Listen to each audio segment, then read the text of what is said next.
2021년 3월 3일 오늘 연동할 말씀은 마가복음 13장입니다. 자신의 목소리로 함께 읽어보겠습니다.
먼저 마가복음 13장 전체 구조를 살펴보도록 하겠습니다. 1절에서 3절까지는 로마 제국에 의한 예루살렘 성전 파괴가 나오고 있고 3절에서 13절까지는 종말의 징조들에 관한 복합적 예언을 말씀하고 있습니다. 그리고 14절에서 23절까지는 말세의 대환란에 임하는 성도의 자세에 대한 복합적 교훈을 말씀하셨고요. 그리고 24절부터 37절까지는 그리스도의 재림의 양상 및 재림의 시기 분별과 재림을 기다리는 성도의 태도에 관한 두 비유를 교훈하고 있습니다. 마가복음 13장 전체의 주제는 종말론 전반에 관한 예수 그리스도의 교훈인데요. 바로 예수 그리스도가 재림하는 종말의 때에 그리스도인들이 핍박을 당하게 되는데 바로 그때에 성도들을 바로 그 성도들이 깨어 있어야 한다는 것입니다. 먼저 예루살렘 성전이 무너질 것을 예언하시는 예수 그리스도가 등장하고 있습니다. 제자 중에 하나가 예수님께 예루살렘 성전의 외형이 웅장하고 거대한 것을 보고 그 성전을 바라보신 소감이 어떠한가를 여쭈어 보았습니다. 이 질문에 대한 예수님의 답은 그 질문의 의도와는 달리 이렇게 말씀하셨습니다. 내가 이 큰 건물들을 보느냐? 돌 하나도 돌 위에 남지 않고 다 무너뜨려지리라 말씀하셨습니다. 이 말씀은 보이는 건물의 성전보다 각자의 마음속에 자리 잡은 성전이 더 중요하며 그 성전이 항상 정결해야 한다는 사실을 말씀하신 것입니다. 요한복음 4장에서 예배의 장소를 이야기하는 사마리아 여인에게도 주님은 예배의 장소가 중요한 것이 아니라 예배의 때가 중요하다는 사실을 말씀하시며 하나님께서는 이렇게 영과 진리로 예배하는 자들을 찾으신다라고 말씀하셨습니다. 바로 지금 보시는 장면이 예루살렘 성전의 옛 모습입니다. 그리고 평면도인데요. 바로 솔로몬 성전의 약 2배 이상의 크기라고 보시면 되겠습니다. 그런데 이 성전이 로마에 의해 멸망당하기 전 AD 70년에 성전을 복원한 가상도의 모습이라는 것입니다. 그리고 이 성전은 주전 약 20년에 시작하여 46년이 걸려 완성된 건물입니다. 이 성전에 사용된 돌들은 모두 제사장들이 석공으로 훈련을 받아 직접 다듬어 만든 돌이라고 합니다. 그 돌 하나의 무게는 약 4.1톤 정도라고 이야기하더라고요. 바로 이 웅장한 성전이 무너집니다. 이 성전이 완공된 지 5년 만에 로마에 의해 철저하게 파괴되고 맙니다. AD 70년 예수님의 예언대로 로마의 티투스 장군에 의해 예루살렘 성전의 돌들이 모두 무너져 내리게 되죠. 그러나 예수님의 예언에서 중요한 것은 건물의 파괴의 의미보다 앞으로 다가올 예수 그리스도의 재림에 대한 의미 부여가 더 크다는 사실입니다. 성전이 무너질 것을 들은 제자들은 언제 그 일들이 일어날 것인지 궁금하여 질문했습니다. 종말의 징조에 대해 물었습니다. 이에 대해 예수님께서 이렇게 대답하셨지요. 거짓 그리스도의 미혹이 많을 것이다. 난리와 난리의 소문을 들을 것이다. 민족이 민족을, 나라가 나라를 대적하여 일어나겠고 곳곳에 지진과 기근이 있을 것이다. 그러나 또한 복음이 만국에 전파될 것이다 라고 말씀하셨습니다. 그리고 나를 믿는 너희들은 핍박, 박해, 고난과 고통, 시련을 당할 것이나 잡혀 끌려갈 때에 무슨 말을 할지 염려하지 말아라. 바로 그때 성령께서 너희에게 할 말을 가르쳐 주실 것이다 라고 말씀하셨습니다. 너희가 내 이름으로 말미암아 모든 사람에게 미움을 받을 것이나 끝까지 견디는 자는 구원을 받으리라 라고 말미에 말씀하셨죠. 미혹하다의 헬라어 원어는 플라나오입니다. 이 단어의 의미는 잘못 인도하다, 방황하게 하다입니다. 즉, 적 그리스도요, 거짓 그리스도를 말하고 있는데요. 다시 말해 자료화면에서 보시는 것처럼 양의 탈을 쓴 늑대가 우리의 인생을 잘못, 거짓으로 인도하여 마침내는 방황하게 한다는 것입니다. 그들은 예수 그리스도의 이름을 빙자하여 자기가 그리스도 메시아인 것처럼 많은 사람들을 미혹합니다. 그래서 바른 길이 아닌 잘못된 길로 인도합니다. 그러므로 말미암아 인생을 방황하게 하여 시간을 낭비하게 한다는 것입니다. 결국은 죽음의 길, 멸망의 길, 지옥의 길로 가게 한다는 거죠. 그래서 주님께서 그리스도가 여기 있다, 저기 있다 할 때 결단코 믿지 말라 말씀하셨습니다. 그리고 스스로 조심하라고 경고하신 것입니다. 이후 주님께서는 두 가지 비유를 통해 재림을 기다리는 성도의 자세, 태도에 대해 말씀하셨습니다.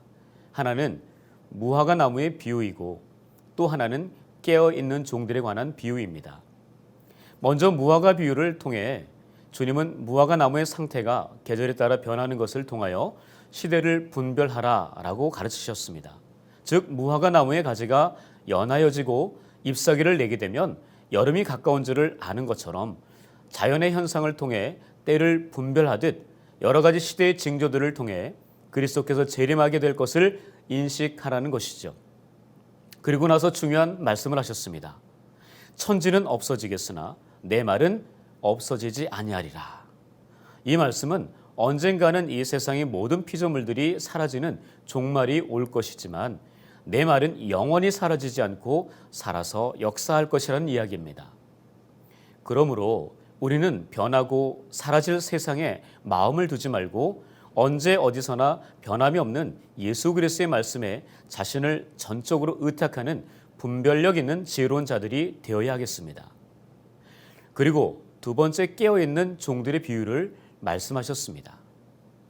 이 비유는 주인이 종들에게 모든 사물을 맡기고 먼 타국으로 떠난 후 불시에 돌아올 때 사명을 받은 종들은 게으르지 않고 깨어 있어 성실하게 자신의 일을 감당해야 한다는 말씀입니다. 그러므로 우리는 영적으로 깨어 있는 긴장된 상태를 유지해야 합니다. 해이하거나 게으르거나 태만하면 안 됩니다. 과연 우리의 영적 상태는 어떠한가? 육신의 일과 세상의 일에 대한 관심으로 인해 영적으로 깊은 잠에 빠져 있지는 않은가? 스스로 말씀의 거울로 점검해 보아야 합니다. 오늘 본문 마가복음 13장에서 주의하여 볼 성경 구절은 5절에 사람의 미혹을 받지 않도록 주의하라 라는 말씀과 13절에 끝까지 견디는 자는 구원을 받으리라 라는 말씀, 그리고 33절에 주의하라 깨어있으라 그때가 언제인지 알지 못함이라 라는 말씀입니다. 이 세 구절들의 말씀을 다시 한번 보시고 묵상하시면서 내 삶에 어떻게 연동할지 생각해 보시기를 바랍니다. 특별히 깨어있으라 하신 말씀은 특정한 사람들에게만 하신 말씀이 아니라 모든 사람들에게 하신 말씀이라고 오늘 본문 마지막 37절에서 말씀하셨음을 기억하시기 바랍니다. 오늘이 2021년 사순절 13번째 날입니다. 예수 그리스도의 고난을 묵상하면서 경건하게 보내는 시간이며 절제를 통해 그리스도의 고난에 동참하는 시간입니다. 사순절 기간 동안 모든 악한 사단의 유혹을 말씀으로 물리치며 기도함으로 언제나 깨어있는 거룩한 삶을 사시길 바랍니다. 또한 나를 위해 십자가에서 모든 물과 피를 흘리며 죽으신 주님을 깊이 있게 만나고 주님께만 집중하는 돌이킴의 시간이 되시길 바랍니다. 이제 세 가지의 기도 제목을 가지고 함께 기도하겠습니다. 첫 번째는 말씀과 기도로 깨어 있어 악한 사단과 사람들의 미혹에 빠지지 않게 해달라고 기도하십시다. 두 번째는 어떤 고난과 시련이 몰려온다 해도 오직 믿음으로 끝까지 견디는 예수 닮은 제자가 되게 해달라고 기도하십시다. 세 번째는 우리의 삶의 현장에서 다시 오실 주님의 재림의 때를 기다리며 경건과 절제를 생활하는 사순절이 되게 해달라고 함께 이 세 가지의 기도 제목으로 기도하도록 하겠습니다.